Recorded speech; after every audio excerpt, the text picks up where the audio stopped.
विचारीन म्हणते आणि दरवेळी विसरते की चारूने तुमचं नाव मला सुचवलं ही कल्पना तिची की तुमची. कुणाची असली तरी बिघडलं नाही. शेवटी तुमच्यासारख्या शांत माणसाची ओळख झाली हा पॉइंट महत्वाचा. पण मला उगाचच वाटतं तुमचं नाव माझ्याकडे सुचवायला चारूला तुम्हीच सांगितलं असतं. हे खरं असेल तर पुढचा पॉइंट असा, आपण ते एकमेकांना पूर्वी पाहिलेलंही नाही. मग हे कसं घडलं? आपली मिनी मोडक. प्रिय मिनी, तुझं पत्र मिळालं. आपण आतापर्यंत फक्त एकदाच भेटलो, तरी तुझा एकेरी उल्लेख रागवणार नाही. तुझा तर्क अगदी बरोबर आहे. माझं नाव चारू वहिनीला सुचवायला मीच सांगितलं होतं.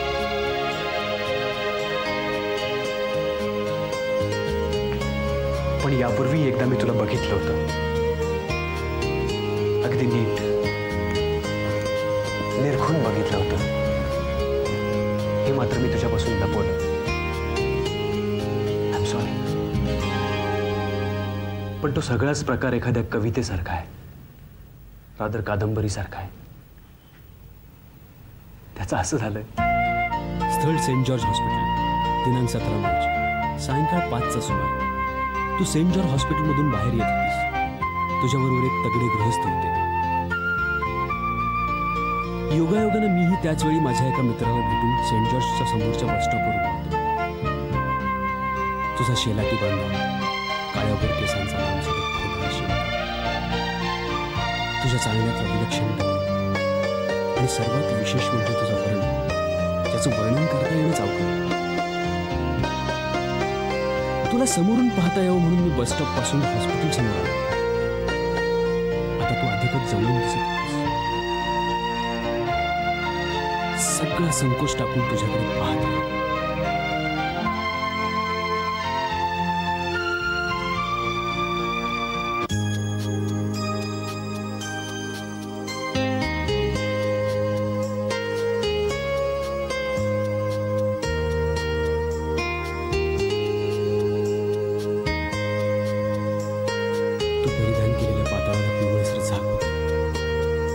तशाच रंगांचा बिनबाह्यांचा ब्लाऊज, त्यातून बाहेर आलेले तुझे दंड कणसासारखे दिसत.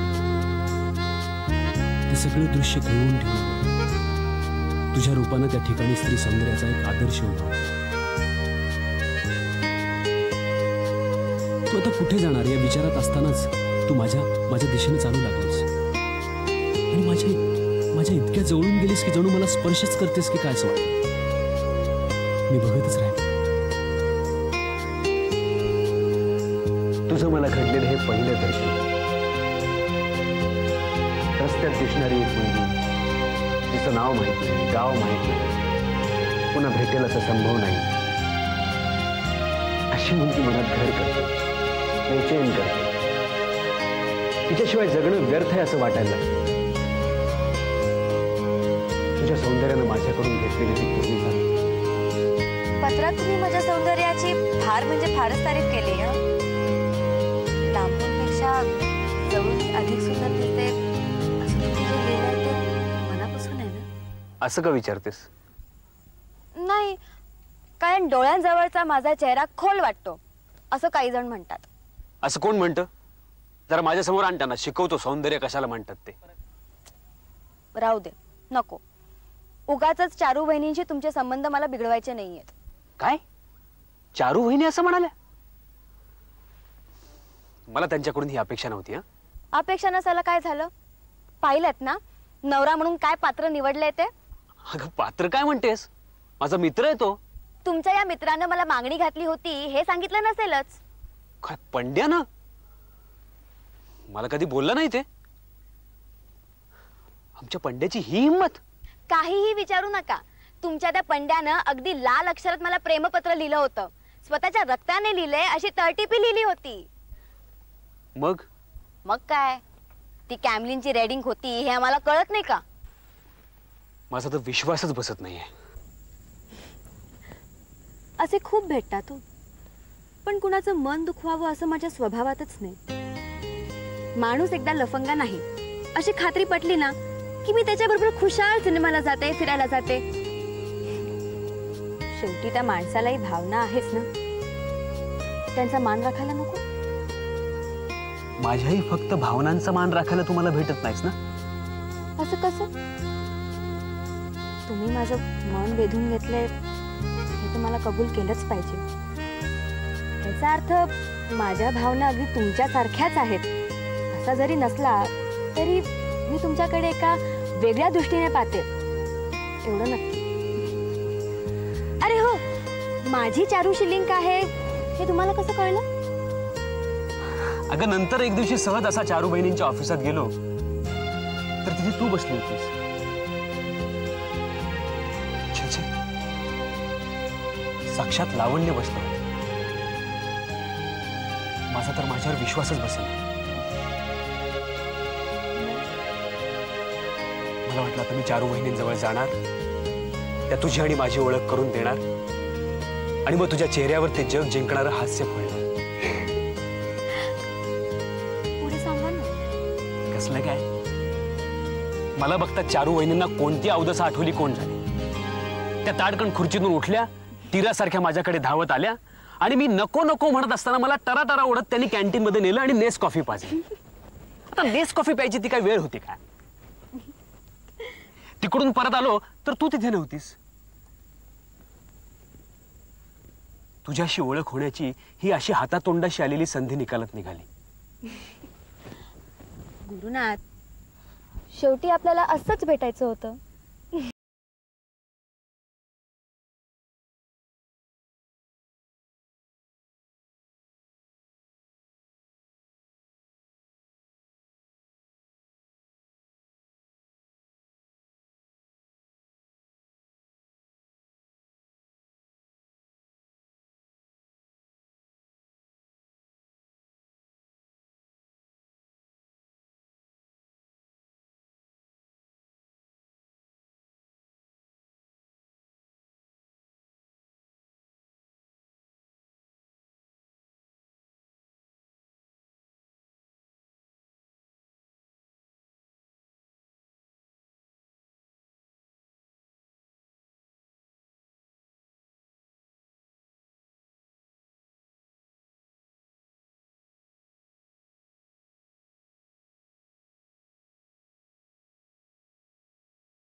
रोजी, हे तुझे 10 रुपये काल राहिले होते ना?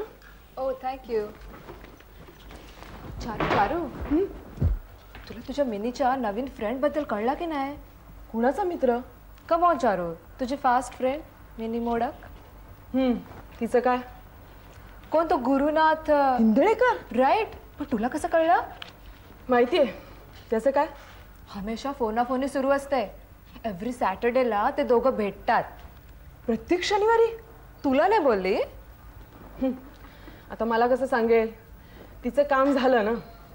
हॅलो चारू, कशी आहेस तू? बरी. चल ग रोजी, निघूया.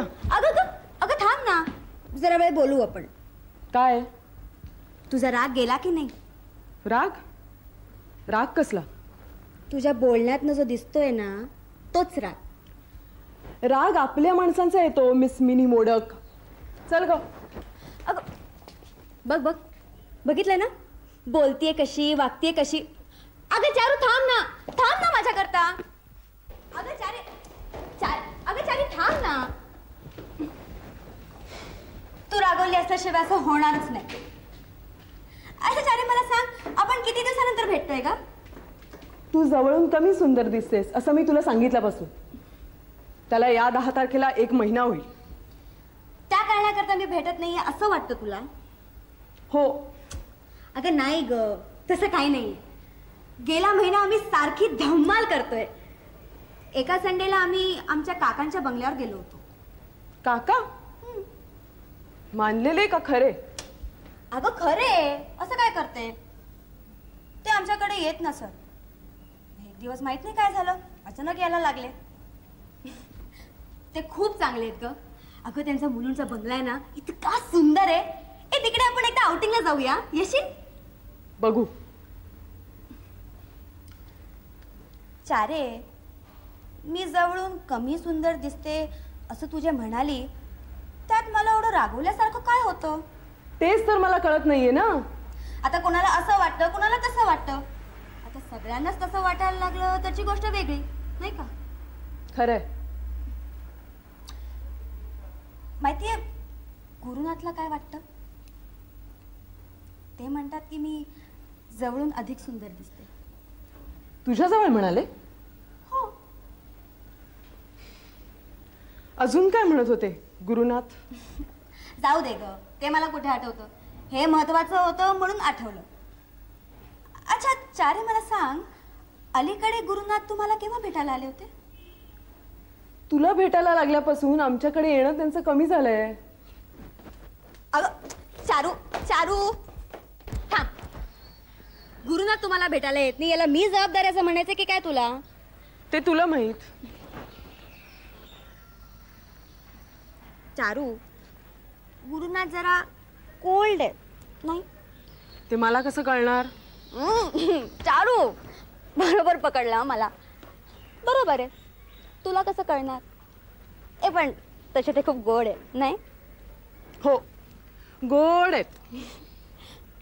खरं सांगू, मला त्यांचे केस इतके आवडतात ना, असे कुरळे अगदी सहज कपाळावर आल्यासारखे वाटतात. हल्ली पोरं जे ओरबाडून कपाळावर आणतात ना, तसं काही नाही. मला खूप आवडतं. अशी नॅचरल ठेवणच तशी वाटते नाही? वाटत असेल. वाटत असेल नसेल, हो नाही, साक्षीदारासारखी उत्तर दे तू. कळलं म्हटलं आम्हाला. मिने, गुरुनाथचे केस नॅचरल वाटतात ना? तुला नाही वाटत? वाटतात ना? हो. मग ते हळवे आहेत हेही लक्षात ठेव. असं का बोलतीयस? तुझा भरोसा वाटत नाही ना म्हणून. भरोसा वाटण्यासारखं काय आहे त्यात? मी त्यांना काही शब्द दिला नाही. म्हणूनच ते हळवे आहेत हे लक्षात ठेव.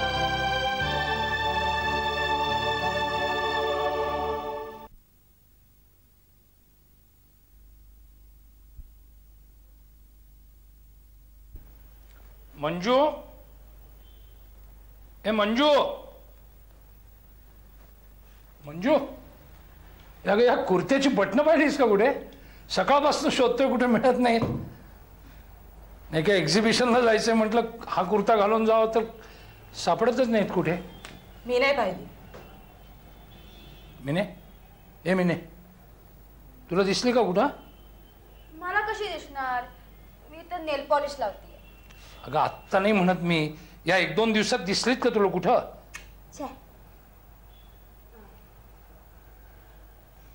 बरं, मग आता मी कपाटातच नीट बघतो परत. हरबा, ए हरबा. काय ग झालंय काय तुझ्या पप्पांना? मंजू हाका मारतायत. तब्येत तर बरी आहे ना त्यांची? मंजू.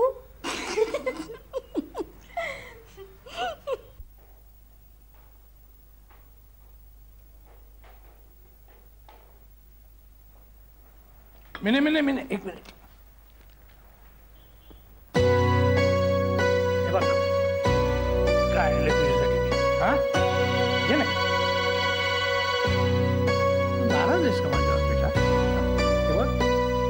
तुझ्या वाढदिवसाच्या दिवशी मला खरोखर स्मशानात जावं लागलं असाइनमेंट. तुला खोटं वाटत असेल तर भैया काकाला विचार.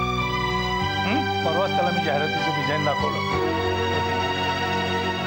आणि मी तुला मॉडेलिंगच्या सिटीविषयी नकार दिला. पण एका बाबाचा माझ्यासाठी तो विषय तुझीच सांग. ओके. हे बघ, ती बर्थडे गिफ्ट नंतर उघडून तुला आवडते की नाही बघ. तुला नाही आवडली आपण बदलू. बर्थडे गिफ्ट आणि आता हे मी नाही घेत. आमच्यासाठी नाही कधी घेतलं. पुढच्या वाढदिवसासाठी असेल बहुतेक.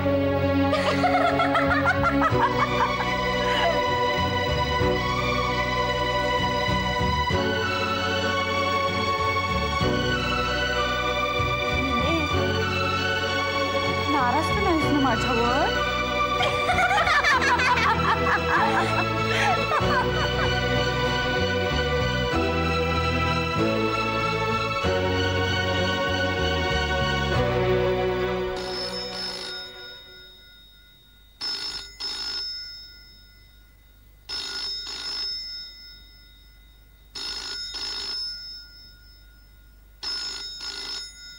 घ्या ना घ्या. Hello. Mister modak please. Just one moment sir. Hello. भैया का? अरे मी वहिनी बोलतीये. काय म्हणताय? अरे गेले 2 दिवस आहेस कुठे तू? इथेच आहे. का? ऑफिस मध्ये फोन केला तर घरी येत असं उत्तर मिळेल आणि घरचा फोन एंगेज्ड. हो, तो बिघडला होता. घरी का बसला होतास म्हणे? सहजच ना? डिझाईनची एक ऑल इंडिया कॉन्टेस्ट आहे, ते काम करत होतो. अशा कामासाठी ऑफिसात कॉन्सन्ट्रेशन होत नाही. कसले डिझाईन? डिझाईन एका मेमोरियलचं आहे. त्यात प्राप्ती फार नाही, पण ज्याला बक्षीस मिळणार त्याची ऑल इंडिया पब्लिसिटी होणार. Wish you all the best. Thank you. अरे साहेबांना तू का चावी दिलीयस? मी चावी दिली म्हणजे? त्यांनी चक्क आपला स्वभाव बदलल्यासारखा केलाय. इतके दिवस काही लागलं ना तर ते हारबाला सांगायचे. कालपासून मंजू मंजू म्हणून चक्क मला हाक मारायला लागले. इतकी चमत्कारिक हाक मारतात ना.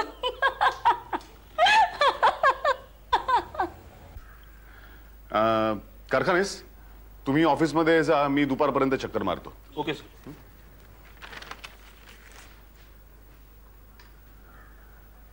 त्यात हसण्यासारखं काय? अरे एवढंच नाही, ऐक ना, मिनीच्या वाढदिवशी आपण का घरी नव्हतो याचा चक्क तिच्याकडे खुलासा करायला लागले. मग काय मिनी लागली हसायला. हसायला लागली? अरे मिनीच्या वाढदिवसाचं आत्ता प्रेझेंट घेऊन आले, पण जो बून से गई वो. बून से गई काय वहिनी? उशिरा का होईना पण त्यानं प्रेझेंट आणलं ना. कौतुक करण्याचं साधं सौजन्य तुमच्याजवळ नाही. अरे पण तुम्ही मला काही सांगू नका. हे तुमचं साप चुकलंय. हे चुकलंय मान्य आहे मला. नुसतं मान्य आहे असं म्हणून चालणार नाही वहिनी. अहो लालजीनं एक पाऊल पुढे टाकलं तर तुम्ही निदान अर्ध तरी टाकलं पाहिजे. आणि काय हो, बाप कौतुकानं बोलायला येतो आणि मिनी हसते. मिनीच कशाला, मी सुद्धा हसले.